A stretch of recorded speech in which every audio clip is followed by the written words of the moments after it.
Okay, so in this video I'm going to be analysing a few Ajax players and saying whether I think they would be good signings for Manchester United, if they'd be my first choice options or whether they should be avoided, and where should they go if it's not Manchester United. But before we go any further, are you sick of paying extortionate prices for football jerseys? Well, you need jerseyfifa.com because they have cheap, great quality football jerseys. From the 2021-22 season, they've also got retro jerseys and tracksuits as well. I myself have bought a number of different jerseys from Jersey FIFA, and my favourite has to be my Manchester United 2003-2004 shirt with Ronaldo on the back. So if you like any of these shirts, I'll leave a link in the description below and use code ATLANTISFOOTBALL at checkout to get 5% off. So the first player we're going to talk about is Jurrien Timber, who is 21 in June, and under Ten Hag has mainly played as a centre-back on the right side, partnering Lissandra Martinez in the back four, though he has also played as a right-back on occasion. Timber is quite small for a centre-back, just 5'10", however he is physically strong and a front-foot defender, who pushes out of the back line and is strong and assertive,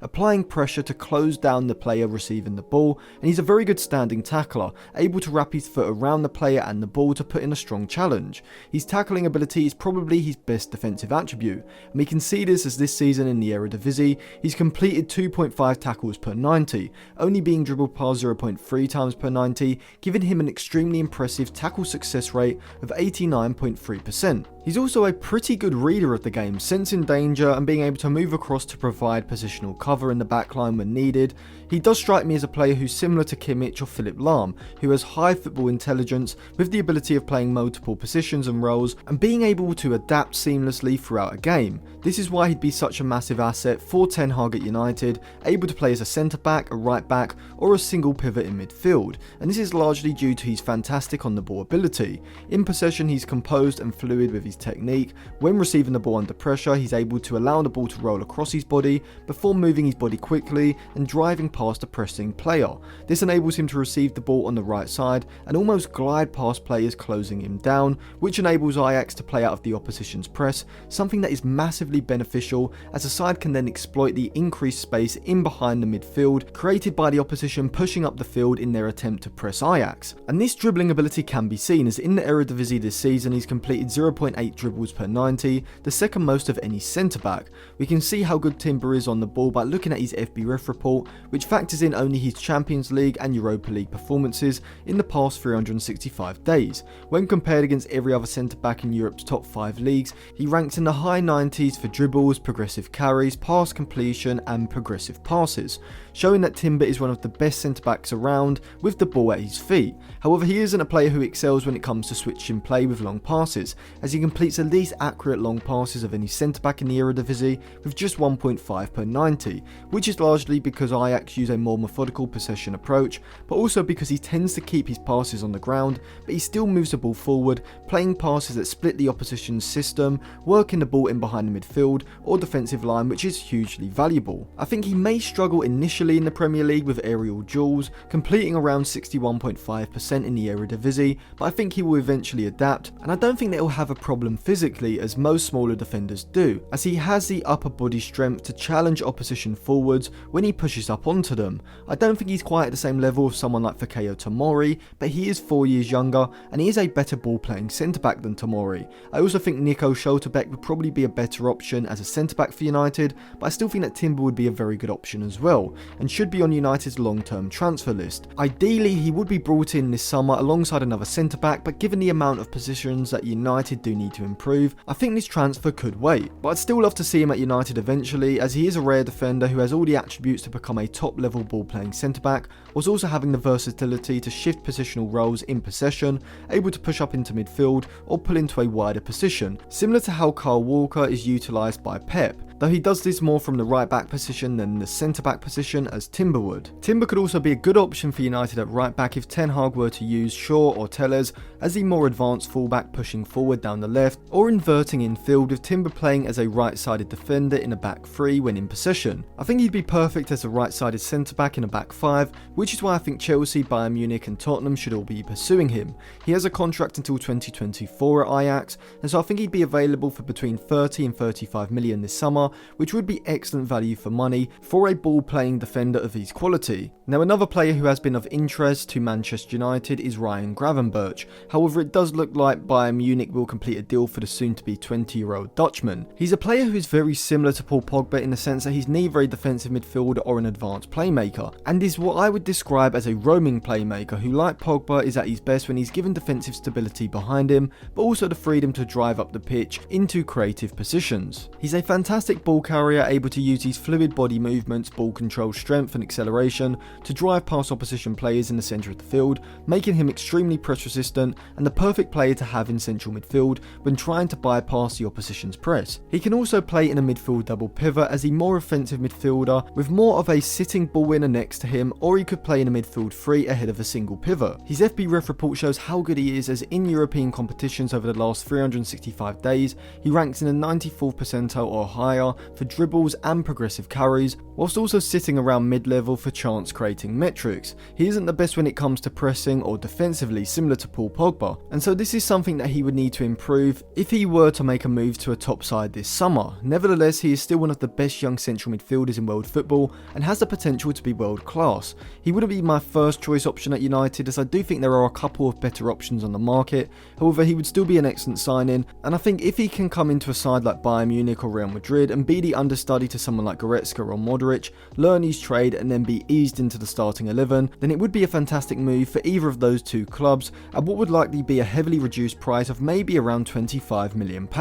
Now, I did talk about Noussair Mazraoui in the part 1 of my Who Manchester United Should Sign for Ten Hag video, so I won't go into him in this video. He would be my first choice option as the right back, but I do think it's unlikely that he will join United, particularly with Bayern Munich and Barcelona interested, but if United could get him, then he would obviously be my first choice. The next player is another defender, and it's Lissandra Martinez, who, like Jurrien Timber, is a converted centre-back, who prior to being used as a left-sided centre-back in Ten Hag's 4-3-3 system, was more of a deeper lying midfielder, who'd also played as a left-back, and you can see this from his stature, as he stands at just 5'9" in height, but he's established himself as one of the best centre-backs in the Eredivisie. In possession, he's a level above most centre-backs, being a fantastic long passer, able to drive passes from deep out to players in advanced positions on the flank. He's also extremely composed under pressure and able to navigate his way around pressing players and find forward passes to break the lines of the press, making him perfect for Ten Hag's style of play. This ball playing ability can be seen as this season in the Eredivisie he's completed 6.1 accurate long passes,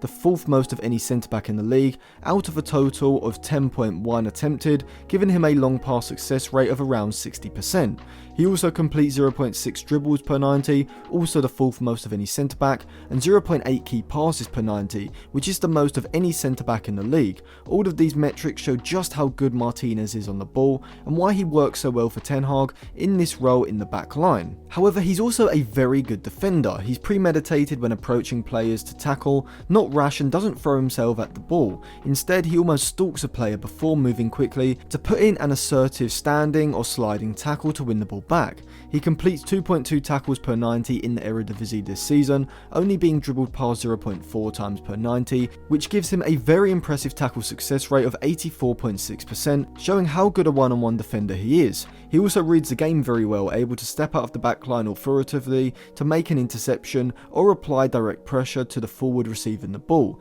He isn't as good as Timber at doing this, but he's still very good when asked to perform these actions. I think, like Timber, he'd be a very good signing for United because of his tactical versatility, which enables him to play a variety of different positions and roles and move fluidly between them throughout a game. As I said, at Ajax he plays a role of a left-sided ball-playing centre-back in a back four. However, I think if he was to move to the Premier League, his best role would be as an inverted fullback moving infield from the left side, creating a double pivot or a three-man midfield in a similar way to how Mazraoui does currently for Ajax from the right side. This is because Martinez has the passing ability and technical attributes of a midfielder, so would fit in seamlessly. He could also be used as a deeper lying left back, which is the role that Daley Blind currently plays for Ten Hag at Ajax, sitting deeper in the back line, creating a back three and playing in the position of a left-sided centre-back when in possession. This would enable Martinez to get on the ball in more space pace with more time, allowing him to utilise his passing range in order to move the ball forward with incisive passes into players between the lines or long passes to switch to play,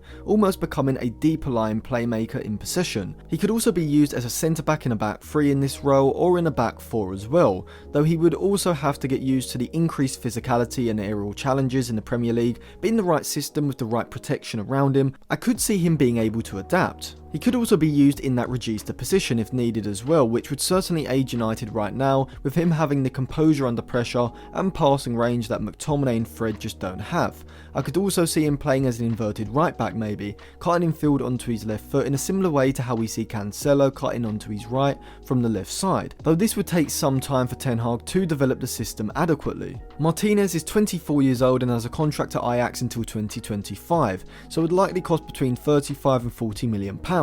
Now whilst I do think he'd be a good signing for United, because United need to improve so many other positions, I think Martinez would be further down on the list, especially since I think United need to sign a better starting centre-back than him. If he were to come in, he'd be an alternative centre-back choice who would also be used as a tactical utility player, capable of filling in at left-back, left-sided centre-back, or as a regista. And so I think the amount it would cost for United to sign him from Ajax in this next window would be a little too much for United, as they do need to focus on a centre-back, 2 central midfielders, a right-back and a right-winger before signing Martinez. However, he still is a very good long-term target. In terms of other clubs who would maybe suit Martinez more at the moment, I would say Manchester City could definitely use him as a tactically versatile left back, capable of playing the inverted role as well as being an overall tactical utility player, and City's squad is good enough where they can spend £35 million plus on a player like this. Barcelona as well should be looking at Martinez, with him being a very good alternative to Alba at left back, capable of playing on the left side of a back 3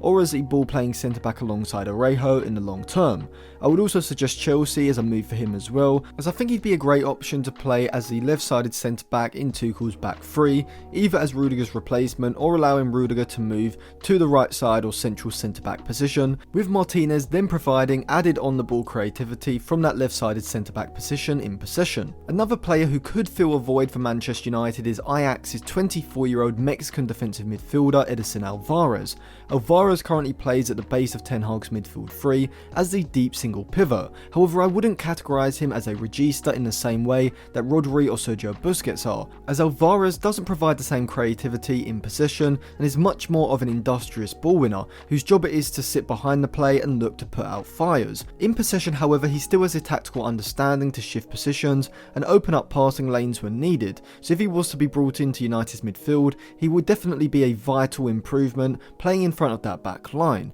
He's a fairly good circulator of the ball and on occasion can play a long pass forward to release an on-running attacker, but for the most part he's just a cog in the system, and so would require a more creative, deeper lying midfielder alongside him to provide creativity from deep. But out of possession he's fantastic. He's 6'2" tall and moves around the pitch very well, having a similar kind of stature and movement style to Rafael Varane, which allows him to race across the midfield to confront a player with the ball and look to put in a tackle. He's an excellent sliding tackler, timing his slides well and putting in strong tackles to break up the play. When he's looking to put in a standing tackle, he uses his long legs to wrap around the player and the ball to halt the player's movement forward and win the ball back. This tackling ability can be seen as in the Eredivisie this season, he's completed 1.9 tackles per 90, being dribbled past 0.9 times per 90 as well, giving him a fairly impressive tackle success rate of 67.8%. He also completes 1.9 interceptions per 90, the 6th most of any central midfielder in the league, and wins the most aerial duels with 3.9 per 90 of any central midfielder as well,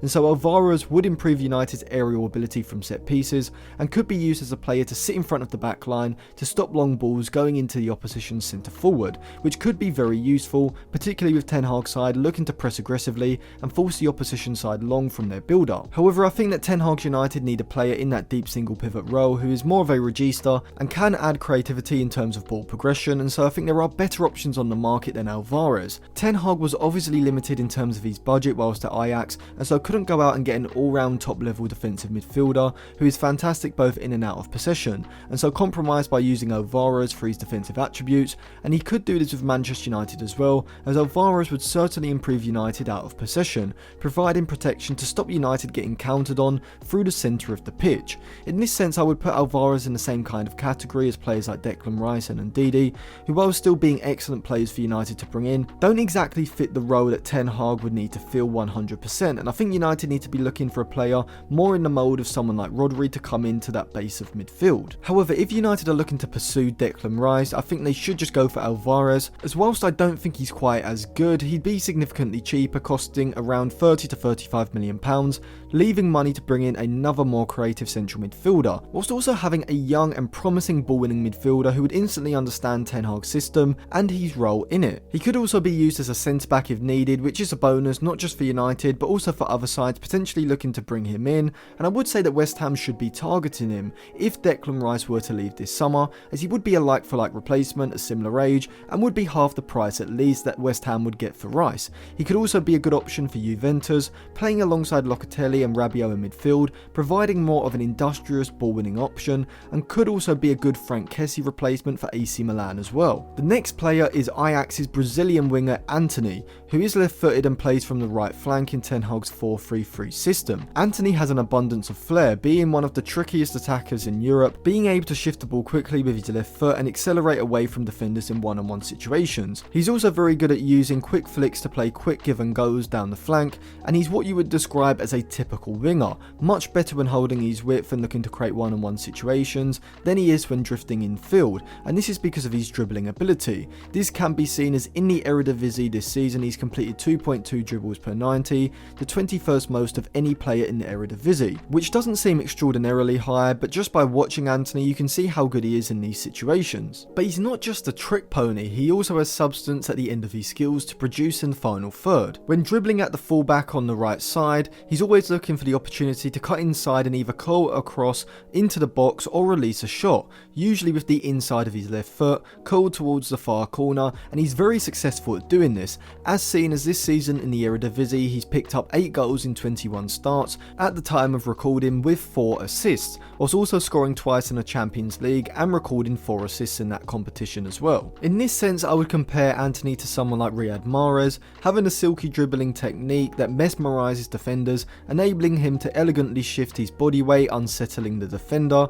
and his choice of pass around the box is usually pretty good, though of course it can be improved, as can his passing in the final third, as most of his chances are created through crosses. So if he wants to become a top level winger, he needs to develop his ability to see and find runners behind the back line from a little further out. Nevertheless, I think Antony is one of the best young wingers in world football at the moment, and would suit a side who play with at least one traditional winger, with Antony being that player from the right flank, whose role it is to sit wide in the build up and middle third, and looking to receive the ball and then run at the opposition's left back, whilst also looking to make diagonal runs from out to in the final third into goal scoring positions. I think he'd be the perfect signing for United to play on the right flank, as Ten Hag will likely use natural wingers, with Sancho being that player from the left side. Antony has the dribbling, pace and tactical understanding of the role to play from the right side, and he's one of the best options on the market at the moment alongside Rafinha of Leeds, and so I think United should be looking to make a move for him, particularly because he'd only cost around £35 million,